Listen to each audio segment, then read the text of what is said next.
అంటే వైసీపీ వాళ్ళు అమరావతిలో పర్యటించడానికి ఫస్ట్ ఆఫ్ ఆల్ వాళ్ళకి ఎటువంటి అర్హత లేదు. ఎందుకంటే అమరావతికి వాళ్ళు స్వచ్ఛందంగా ఒప్పుకొని నిజంగా వెళ్ళుంటే కనుక వాళ్ళు ఒప్పుకొని వెళ్ళుంటే కనుక అది సపరేట్ పార్ట్.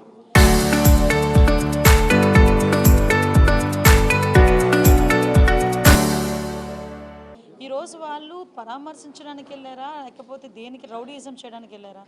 వాళ్ళ వెనకాతలు వచ్చిన వాళ్ళందరూ కూడా రౌడీయిజంతో వెళ్ళి ఆఖరికి పోలీసులు కూడా ఇన్ఫామ్ చేశారు అక్కడ ప్రాబ్లం అవుతుంది, అక్కడ మీరు ఏదైతే పెనుమాక విలేజ్కి వెళ్తున్నారో అక్కడ 90% ఆఫ్ అక్కడ రైతులందరూ కూడా స్వచ్ఛందంగా ముందుకు వచ్చి భూములు ఇచ్చారు. భూములు ఇచ్చిన తర్వాత 1 or 2% ఎవరు అయితే ఉన్నారో వాళ్ళని దగ్గరికి వెళ్ళి మాట్లాడదామని చెప్పేసి వీళ్ళు ప్రయత్నం చేశారు. దానికి గురించి చెప్పేటప్పుడు కూడా అక్కడ అమరావతి రైతులు కొంతమంది ఉన్నారు, ఈ టైంలో మీరు వెళ్ళడం మంచిది కాదు అని కూడా క్లియర్గా చెప్పిన తర్వాత కూడా కావాలని వాళ్ళ మీద రౌడీయిజం చేయడానికి వాళ్ళు రౌడీలను ఎంటబెట్టుకుని వెళ్ళారు. అంటే రౌడీలను ఎంటబెట్టుకుని అమరావతి రైతుల మీద రౌడీయిజం చేయడానికి వెళ్ళారా?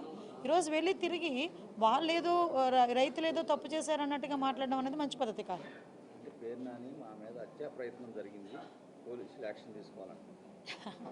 అంటే విషయం ఏంటంటే అసలు ఏం జరిగిందనేది డిపార్ట్మెంట్ చాలా క్లియర్గా వాళ్ళ దగ్గర పిక్చర్స్తో సైతం ఉన్నాయి. ఈ వెనకాతలు వెళ్ళిన వాళ్ళు ఎంతమంది రౌడీ షీటర్లు ఉన్నారో కూడా అందులో కూడా తెలిసింది, క్లియర్గా ఉంది అందులోని. వాట్ ఎవర్ ఇట్, వాళ్ళు కంప్లైంట్ ఇచ్చారు కదా, ఎంక్వైరీ చేస్తాము. యాక్చువల్గా అమరావతి ఈరోజు శరవేగంగా ముందుకెళ్తుందండి. అమరావతి అన్నది, అమరావతి రాజధాని అన్నది ప్రజల కలల రాజధాని. అటువంటి రాజధాని ఈరోజు ప్రపంచంలో నెంబర్ 1 పొజిషన్లో నిల్చోబెట్టడానికి గౌరవ ముఖ్యమంత్రి గారు రోజు ప్రయత్నం చేస్తున్నారు. రోజు ప్రయత్నమే కదా, కష్టపడుతున్నాం. ఈరోజు ప్రతి ఒక్కరు కూడా కష్టపడుతున్నాం. అధికారులు కానీ, ఇటు ప్రజాప్రతినిధులుగా మెయిన్ కానీ అందరం కూడా అమరావతి 2027 నాటికి పూర్తి కావాలి అని చెప్పి ఒక దృఢ నిశ్చయంతో మేము పనిచేస్తూ ఉంటే దాన్ని డిస్టర్బ్ చేయడానికి వెళ్ళడం తప్పించి ఈ రోజు వరకు ఆ రోజు అమరావతి రాజధానికి వాళ్ళే కదా ఒప్పుకున్నారు. తర్వాత వీళ్ళు 3 రాజధానులు అన్నారు, ఇంటికి పంపించారు ప్రజలు. మళ్ళీ ఈరోజు వచ్చి మావిగాని అంటున్నారు. మరి ఏ మొహం పెట్టుకుని ఈరోజు అమరావతి రైతుల దగ్గరికి వెళ్ళి వాళ్ళు ఏదో పరామర్శ చేస్తారు?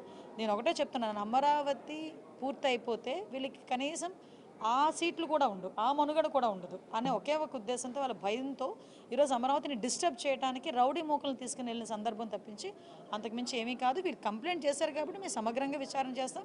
యాజ్ అ హోమ్ మినిస్టర్గా డిపార్ట్మెంట్ వాళ్ళని కూడా ఇందాక నేను ఇన్ఫర్మేషన్ కూడా అడిగి తీసుకున్నాను.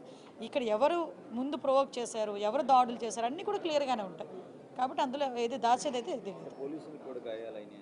ఒక కానిస్టేబుల్కి కూడా గాయాలైనాయి.